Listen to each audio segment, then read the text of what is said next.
Dear listeners, every human being is living inside a story, not the story of what actually happened to them, but the story they have told themselves about what it means, the story about whatever they are capable or not, whether they are worthy or not, whether the things that went wrong were their fault or their fate.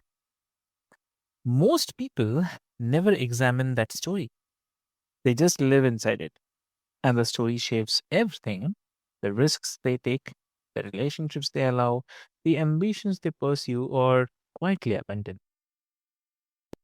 Today's guest has spent her career working with stories, telling them, publishing them, and helping people rewrite the ones that are no longer serving them.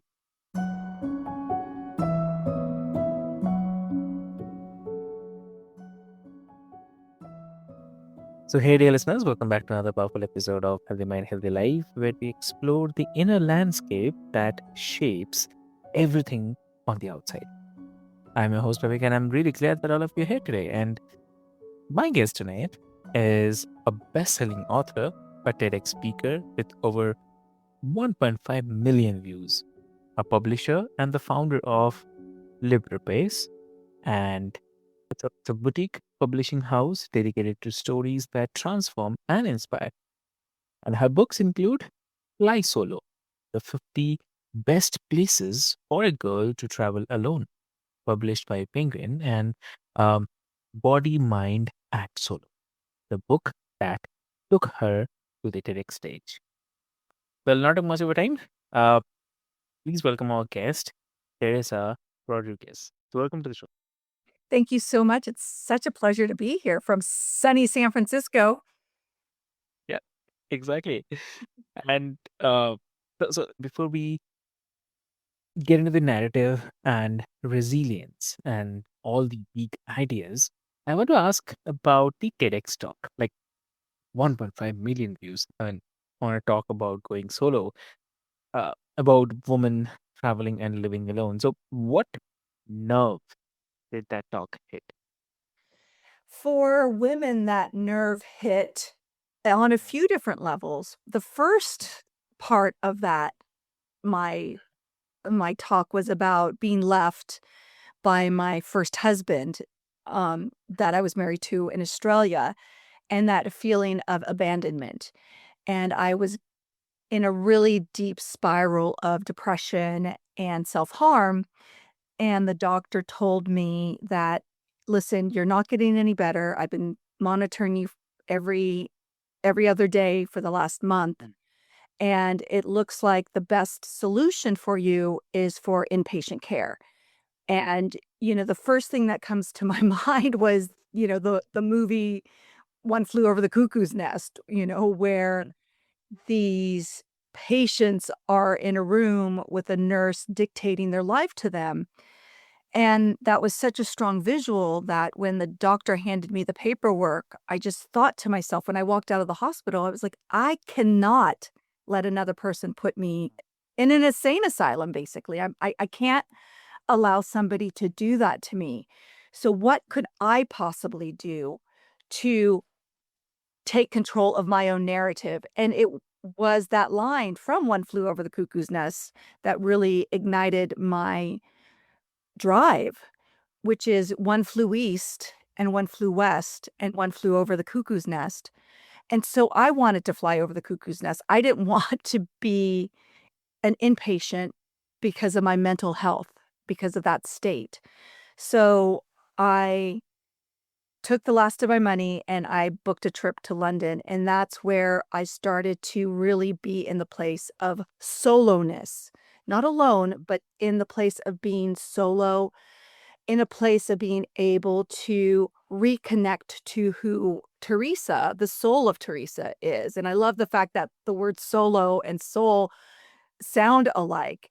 And it was during this first journey by myself that I was able to breathe, to be completely and utterly present with myself. And I love it when I would get on to the subway or to the underground and there's the it says there written, "Mind the gap." And Dr. Wayne Dyer talks about the gap as well in his meditations, where we need to fall into that space, that gap where it is timeless. And so what I did is I kept going back to that place of timelessness in my solo Mm. travel, which is what got me out of this really deep, dark depression. And from there, I was able to catapult. I went back to Australia and finished my degree. So the lesson about that TED Talk is how to navigate after something traumatic happens by using your own time and space and being solo in that space, be it Mm. o in your own home, on a walk, hiking, or in another country. Mm.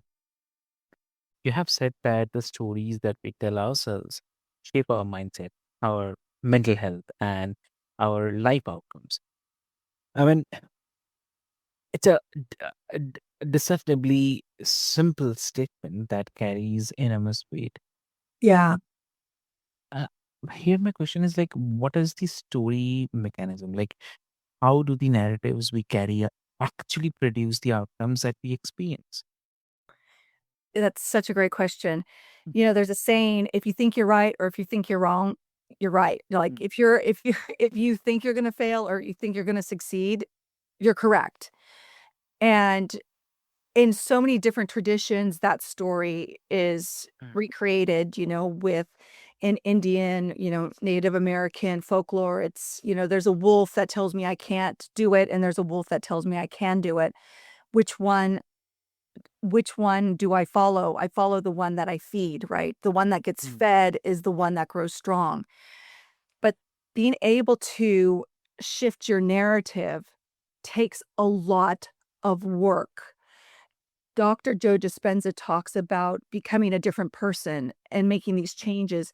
Our body doesn't like to make changes. Our mind doesn't like to change. And if your parents or your school teachers or if you were bullied and the narrative that they told you was you're not good enough, you're not strong enough, you're not pretty enough, there's a part of you that believes that narrative. And there is a point in a rocket ship that you have to have so much energy to take that rocket ship out of the atmosphere.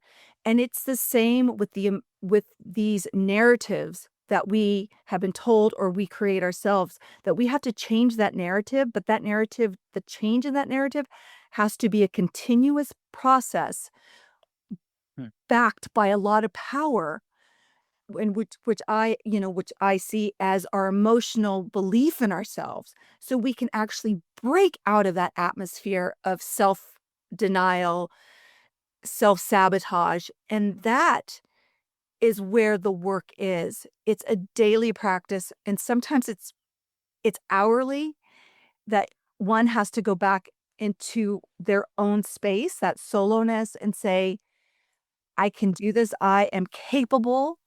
My narrative in the past might have been this, but I am changing it and I'm moving forward." Um, Louise Hay talks about mirror work, waking up and looking yourself in the mirror and saying, "I can do this. You're doing a great job. You're doing incredible. You are that successful person." And we have to do that for ourselves. We have to write our own narrative. And I think that's what is so powerful with the work that I do with my clients and authors is we get to construct the narrative, physically construct it on paper and in books.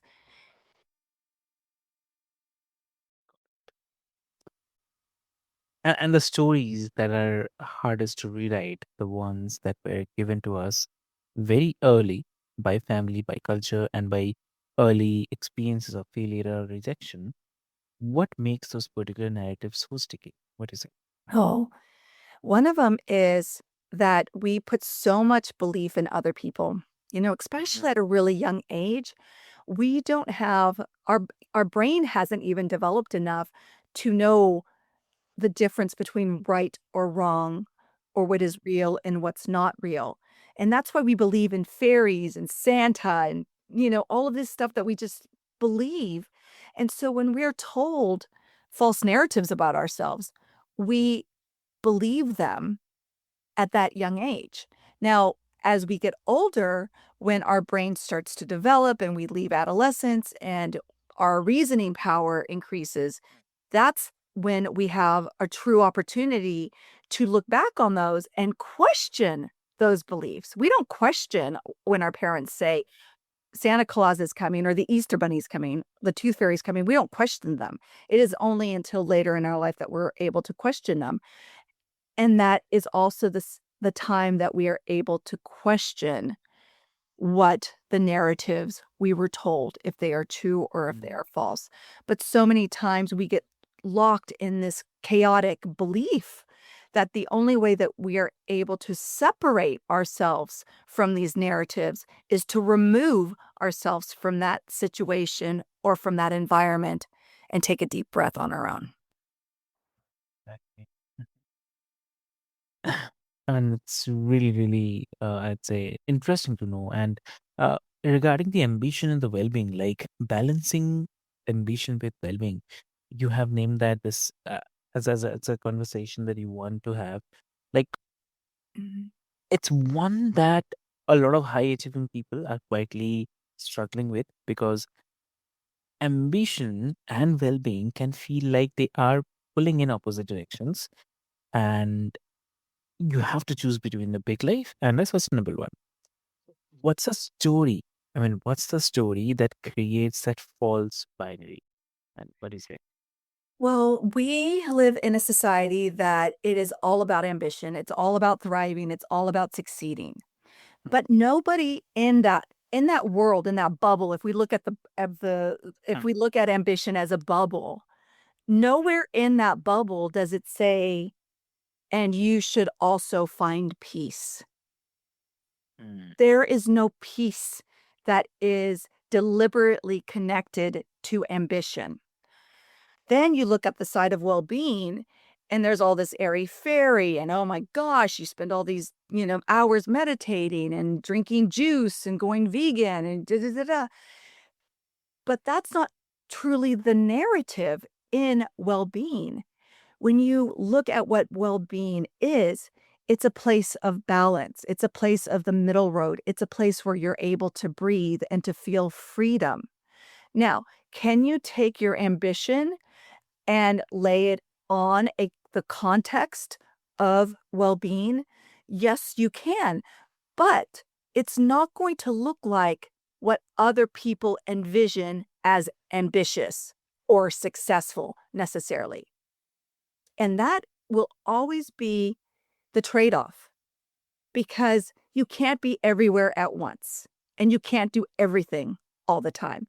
And there's this fake narrative that we've been told, especially as women, that you can have it all. We cannot have it all. Nobody can have it all. So pick. You've got 5 choices, pick 4, right? right. So, okay. And I mean, I also wanted to ask about the burnout, like, because it's the cost most ambitious people eventually pay. Like, you have built a significant body of work across publishing, writing, speaking, producing. So, what have you learned from your own experience about where the line is? Like, Mm. uh, what does sustainable ambition actually look like or feel like from the inside? That's a great question. The key word that you said there was feel. And what I really encourage your listeners to do is to take a piece of paper and write down how they want to feel successful. What are those feelings? Is it the feeling of freedom? Is it the feeling of being able to travel anywhere you want? Is it the feeling of spending more time with your family and that sense of love? Is it that feeling of expansiveness that you want to fill your days with meetings and meet new people and learn tons of new things? So everybody's North Star, right? That feeling of success is going to be different. So once you understand what those feelings are, and what direction your North Star is going. Then you can start to take the steps to prioritize your life under this vision of what your North Star is. Because the truth is, I'm not a millennial. I don't wanna go run out like, I don't wanna have 15 appointments in a day. I don't need to go and have drinks 5 times a week with my friends. I don't. But what I do want is I want to have a very peaceful house. I wanna have a beautiful dinner with my family. I wanna take a walk in the woods where I live. I wanna be able to breathe this fresh San Francisco air. That's what I want. So for me, that is what success looks like. And so many people would be like, "Oh my gosh, that's so boring." But for me, that's where I am in my life. So one of the things that I just really encourage your listeners to do is find what their North Star is. And then from there, look at what their priorities are and how to match with the North Star. And one of the best ways to do that is the 4 quadrants created by Stephen Covey. And that is a great matrix to start to plan out your life based on how you wanna feel. Exactly. Yeah, yeah. And so what you're saying is like ambition that is rooted in clarity about uh, why, about what the work is actually for, Yeah. rather than the ambition as proof or identity or as something that you have to keep achieving to maintain a sense of self. So, yeah. Yeah. Yeah, and, it's like we look at movie stars and influencers, and we look at these gorgeous lives that they lead, but then we look, now we know it's, so much is AI and so much is editing and so much. So if you look at one of those photos and you say, ask yourself, what is it about this photo that inspires me? Well, I love the fact that this photo was taken in a beautiful location. I love the fact that the meal that was photographed looks absolutely delicious and I want to eat it. I love what she or he is wearing. I feel like I would feel so confident in that outfit.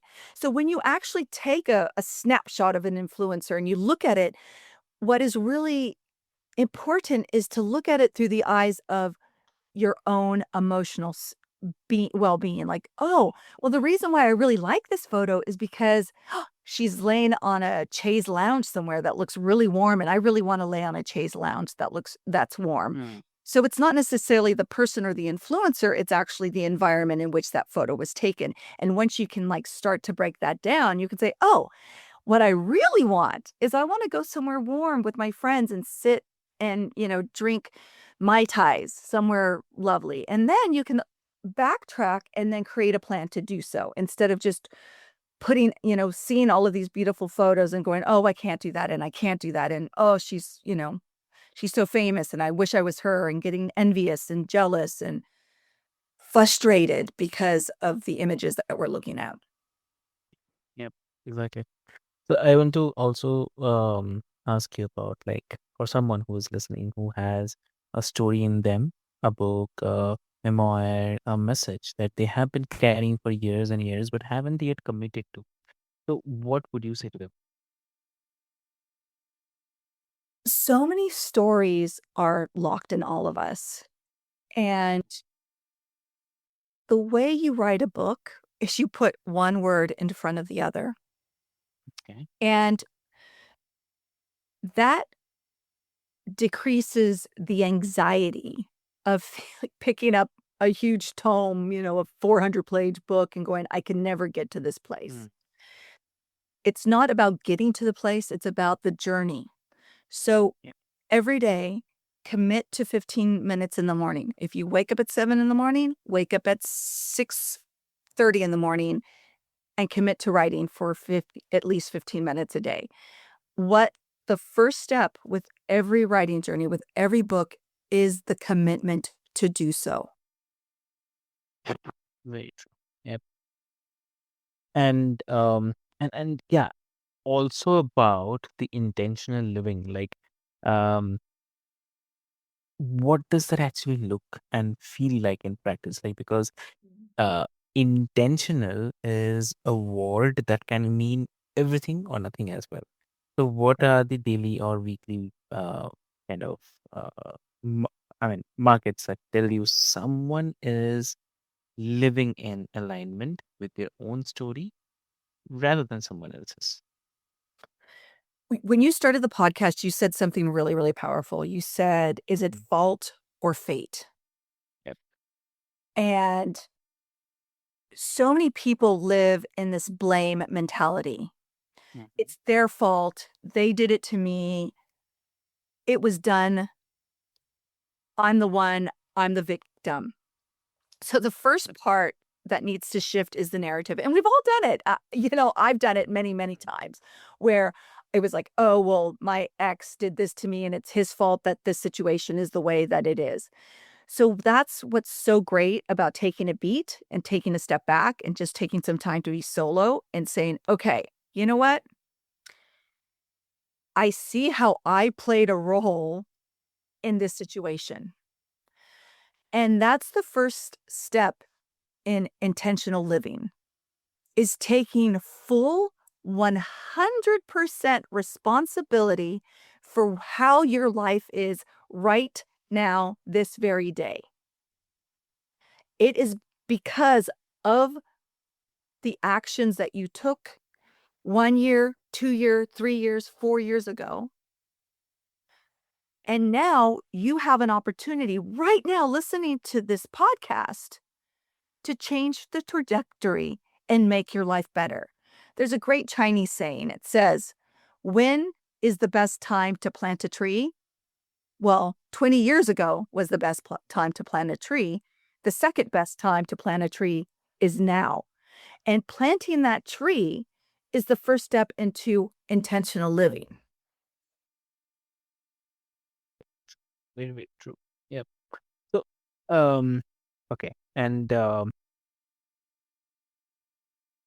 also, if I talk about the person I mean, not person, I mean, everyone who are listening right now, um, who has been living inside um story about themselves that is quietly limiting everything they reach for. And Mhm.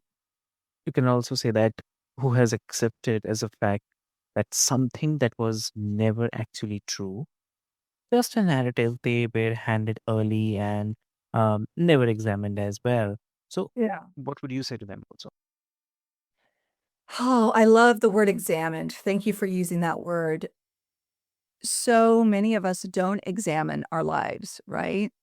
We don't take the time to stop and actually look or examine our situation, our emotional state, our living conditions, our friendships, our money. And the best way that I have found, and that's just me as a writer, is to take a blank piece of paper and start writing. Like, this is my truth. This is what's going on. I'm I'm living with my parents and I have an awful job that I don't like and I've got debt from going to college. That's your truth right now. And then turn that piece of paper over and write what you want to intentionally create. I want to live in my own beautiful apartment. I want to have a great career where I'm influencing and writing and I'm inspiring other people. I want to be able to travel. I see my life this way. And that is where the power is understanding that you're going to have all of the narratives that your parents gave you. You're going to have the narratives you're telling yourself and the situational understanding of where you're at. But that doesn't mean that you're stuck there. And that's what's so important. The metaphor of turning the page is so powerful because that's what we all need to do. We need to turn the page. And in that turning of the page is when we can start writing a new narrative. Yeah, exactly.